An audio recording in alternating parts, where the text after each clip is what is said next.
Welcome to the Blue Collar Millionaire Show. I am your host, Chad Hufford, and this is the podcast where we celebrate the unsung heroes of the working world.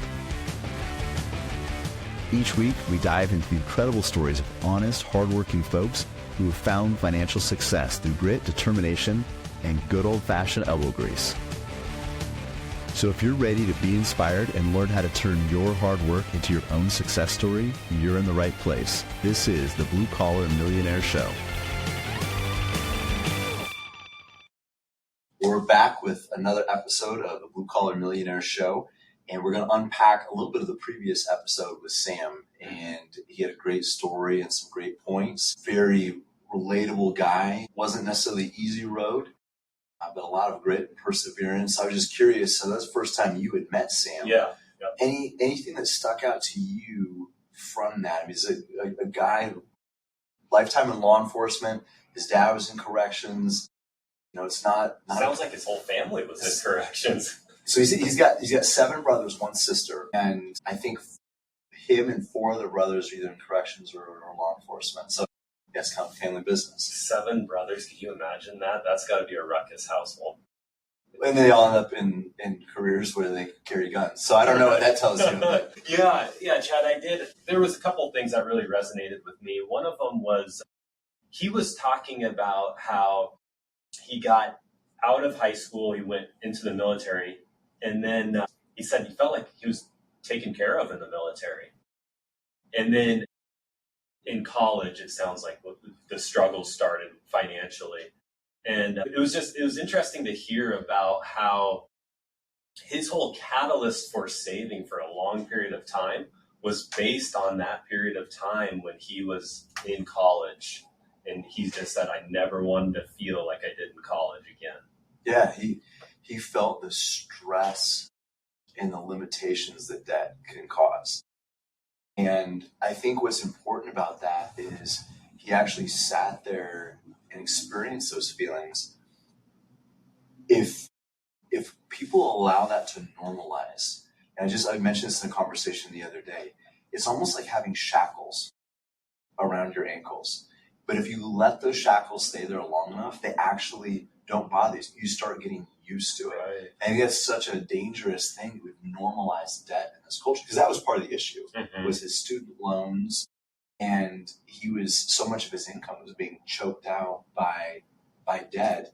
It was causing him to feel scarcity and lack and really a very restricted life. But there's so many people who live that way long enough, I don't think they even notice it anymore. Sure. And I mean, it sounded like even at first he was talking about how his wife didn't necessarily want to jump on the Dave Ramsey principles. And it's probably because of some of those shackles. It's like, hey, it's already been tight. Why would we want to tighten up the belt more now? Does that make sense? Yeah. And I think that's what's interesting. There's kind of this paradox there because I think people, when they hear the word budget, that seems restrictive. Mm-hmm. So if you're already feeling restricted, it's like maybe you're adding insult to injury, might be the feeling. But what's interesting about a budget is I want people to think about a budget more like a calendar. We don't look at a calendar as restrictive. It's your planning. It can be overwhelming, especially when you have 6 kids, hypothetically speaking. You book things on the calendar not to tell you what you can't do, but to make sure the most important things get done. And that's how people need to think about a budget too. It doesn't tell you what you can't do. What it does do is make sure your money goes to the most important places so those things happen. Right. But I think a misconception is that it does feel restrictive. And here's the end of the day. At the end of the day, you either are restricted by, you have some restriction or guardrails of a budget, or you're restricted by your own poor spending habits. I think you get to only choose one or the other. Right. Yeah, and ultimately it sounds like, although he was raising kids at the time, he was able to, I think the budget helped. You know, he was able to frame his life around this budget and attaching himself to the Dave Ramsey principles to where it actually eases that burden of stress, even while raising kids. And I think he said that he still had a snow machine loan. He said snowmobile, which we'll forgive him for. I think that actually helps people with that burden of stress that people have. Well, it gives people a sense of agency, and there's a plan, because debt, like we've kind of just already mentioned, without a plan to get rid of it, it's not going anywhere. So giving people that sense that, okay, there might be a lot of work to do, but here's how we're going to chip away at it. And I think that there's freedom in that. Even if you see the uphill climb, but you see the next steps, you see some progress. And there's a lot of psychological benefit to the way Dave Ramsey does his baby steps, with knocking out the smallest debts first. Financially, it might not make a huge impact, but it allows you to see progress, and that you're making a difference. And you can start seeing that if I do this long enough, it will make a huge change in the trajectory of my life. And that's what I think a lot of people doubt. Like, they do the budget, the first 2-3 months are the hardest. It's like starting a workout plan or a diet. Like that's the hardest time. Right. You're trying to change habits. It hurts more. And that's when people quit, and they don't hang in there long enough to see the progress. And a lot of his story was the slow, steady plodding. Right.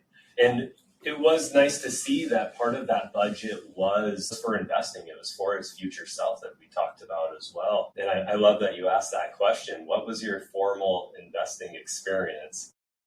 And he said, of course.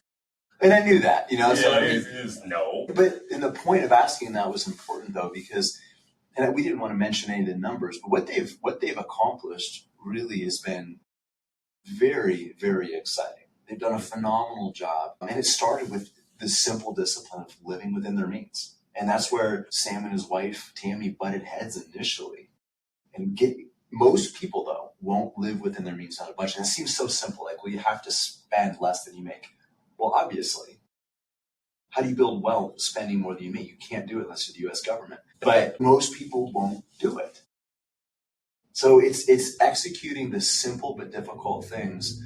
And so that was kind of the starting point. But without a budget, very few people are going to consistently spend less than they bring in, regardless of income. So this could be somebody who's barely making minimum wage, or you and I both talk to people that make multiple six figures that still can't live within their means. Morgan Housel says having a budget having an ego that's below your income.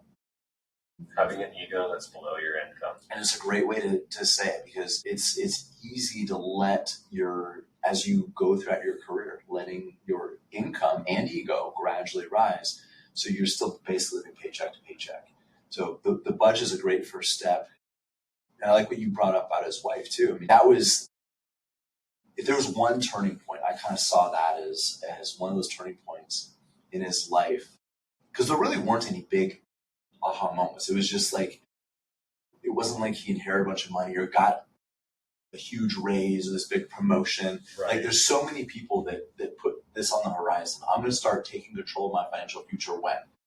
Exactly. When I graduate, when I get this new job, when I get the promotion, when somebody important in my life dies and I get inheritance. Yeah, like, whatever. I've seen that one. Yeah. Like, I don't have to worry about this because grandma got a lot of money. And we just gave her hang gliding lessons. So no, don't do that. That's not good financial advice. Nice. But he just decided we are not living like this anymore. And he started $50 a paycheck. Yeah. So by the end of his career, it was almost a couple $1,000s a month that it took to max out his 403B plan, his workplace retirement plan. But he went from $50 a paycheck to almost $2,000 a month. But it took a long time to get there. And I think one of the pivotal moments, though, was him and his wife getting on the same page. Absolutely. And working shoulder to shoulder, rather than viewing the other spouse as the enemy or the adversary. Right. Which so often happens. And we're going to have to do a podcast on that one of these days, because I mean, so how many times do we see that? When we have somebody come in, we always try to get the spouses in as well. And even when they are in, how many meetings have you been in where at some point you felt more like a marriage counselor or a financial planner? On a lot of them, yeah. You can get contentious, for sure. Especially for the first time meeting with somebody. You're asking questions a lot of times people haven't really dealt with or asked or especially asked of each other. So they might have very different goals, very different viewpoints, but and that it was a point there. Before that, there was definitely points of contention, and it wasn't always a smooth, easy process. It took about 2 years, he said, before they got on the same page. So I'm just encouraging people that are listening. It doesn't happen all at once, and it's those slow little wins. If you drag your spouse into this kicking and screaming, it's not going to be sustainable. Right. And Dave Ramsey kind of teases people that do the Dave Ramsey-ish. But sometimes you have to take baby steps into the baby steps. So that was something that really spoke to me. I've got a couple other things, but anything else that... No, not really. I mean, I just enjoyed listening to Sam's story. I felt like his heart was in the right place. I really liked that part where he talked about why he wanted to get into law enforcement. He felt like he could help society and help people. I just thought that was inspiring. And I love that he was able to build, like you said, an exciting retirement for himself while also doing something that he liked doing and help society along the way. Yeah. And what was really cool about that is they kind of created a little community within his group. Not everybody, but multiple people that really just took the reins of their financial life. And I think it was mutually encouraging to each other, even though some maybe had more experience or some had maybe more discipline or had applied the principles longer. But so often people try to do finances by themselves. It's like siloed, you know? And it is hard. You know, we talked about it being like a training for a marathon during the interview, but it's a lot easier to run with a group than it is to run by yourself. And that's what was created inside his workplace. And they have some friends outside too, but that was another really powerful piece that you don't have to try to do this alone, because what we are asking people to do is, again, is daring to be different. You know, becoming a blue collar millionaire is choosing a different life and a different path. And if you have people around you, doesn't need to be a ton of them, but a handful of like-minded people that are going to encourage you, exhort you, and sometimes even correct you, right, is super important. Yeah, having that accountability inside your community is huge. And we offer a lot of that, Craig, obviously, but it's different. You want those people, whether they're in your family or in your workplace, you want it beyond just the extension of our office. Right. Yeah, that makes sense. I like that. What else did you have? Well, just while we're sitting talking about accountability, one of the things that I thought was really critical about what he said was he mentioned backsliding. Yes, he used a kind of a church term, but this idea that they went off course. Yep. And I thought that it was really good to touch on just a little bit, because there's a term that psychologists use. It's called the abstinence violation effect. And it's this idea that if I do the thing that I'm not supposed to do, then basically F it, all bets are off. So a lot of times it's used in addiction. So it's an alcoholic that slips a little bit, has a drink of wine or has a beer, and they feel so much guilt and shame over it. They're just like, F it, I'm going on a binger. And sometimes it's weeks or months before they can get it back together. It could be it could be a gambling addiction. Again, a lot of times it's an addiction thing, but really what it goes down to is habits. And when you're trying to keep an unhealthy habit at bay, but you slip back into it because we're human beings, it happens. Giving yourself the grace to make that a one-time event. I messed up, but I'm not going to double down on my mistake. I'm not going to throw out everything. Right. Giving yourself the grace that, okay, I screwed up, but I'm not going to make that a bad habit or go back into that old behavior pattern. And they had some financial mistakes, snowmobile, snow machine. Okay. There's some things that he did that you recognize as like were not good financial decisions. But they acknowledged it and they corrected them and they got back on the path. Yeah. And I wanted to point that out because it usually is a bumpy ride when people are trying to live debt free and trying to save 10, 15, 20% of their income, maxing out retirement plans. Life happens. You know, we make mistakes. So give yourself the grace to make them, but also don't let that become the new. What was that term that you used again? It's the abstinence violation effect. Correct. It reminds me of, we all have these neural pathways of our habits, right? And so I really like that you brought that up. That's quite interesting, because what we have a propensity to do is follow those habits that we've always done. So with addiction, it could be, well, when this happens, I drink, or when this happens, I do this. Or, what we see sometimes is, when I get depressed, I go spend money on Amazon, And so to recognize it, to recognize what you're doing and to correct it, and then make the new habit, which is what they did, I think is really powerful.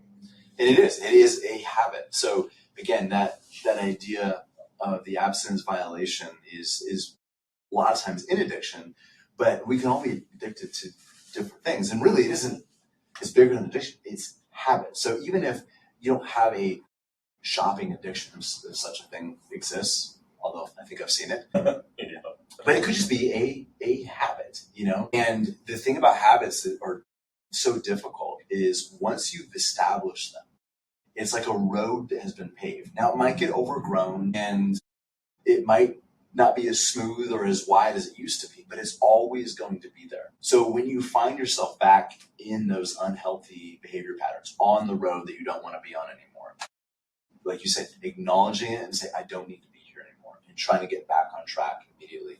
But giving people the freedom, not the freedom to go off voluntarily, but assuming that it will happen, but it doesn't mean that your journey has to be off course. Right. You might be off course temporarily, but your journey still has merit and it's still salvageable. You can't make that one-time behavior the new norm. Yeah, exactly. And I mean, I've had people come in and their heads hung a little bit low after we haven't established a relationship. And it's like, is Greg going to beat me today for buying the new truck or whatever? Sometimes we do have to have hard conversations about those things, and that's what we're there for. But like you said, I think it's important for people to be encouraged and to recognize, like, okay, we made the mistake. Now let's move beyond that mistake. Yeah. And we don't throw out the whole plan just because we went off course. Right. Reroute, recalibrate, figure out what we need to do to get back on track, and make sure that one-time event is just that. It's a one-time event and not a new pattern, or in many cases, falling back into the old pattern. Yeah, no, I love that. That's awesome. Cool. Well, thanks, Chad. Well, Any others? Yeah. Yeah, thank you for coordinating that interview. And again, like Sam is just, he embodies so much of what we encourage people to do, how we teach, how we educate. Yeah, no background in investing into it. It wasn't a smooth path, and it wasn't super efficient, but he started where he was doing what he could and then gradually improved on that over time. Mm-hmm. I'm really looking forward to having more people like Sam on the show. We will. Keep them coming. Thanks for listening to the Blue Collar Millionaire Show. We hope this episode has been inspiring and beneficial to you. If you want help on your journey to financial freedom, reach out to us at veritasalaska.com. We'd love to sit down over a cup of coffee with you, either here in our office or virtually, and get to know you and your needs. And though this podcast is free of charge, we do ask that you please do us two quick favors. If you enjoyed the episode, give our pod a great rating on iTunes or whatever podcast platform you use, and also give us a follow on Instagram.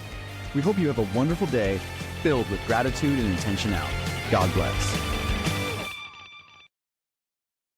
The information expressed is for general information only and is not intended to provide specific investment advice or recommendations for any individual. It is suggested that you consult your financial professional, attorney, or tax advisor with regard to your individual situation. Hypothetical investment results are for illustrative purposes only and should not be deemed a representation of future results.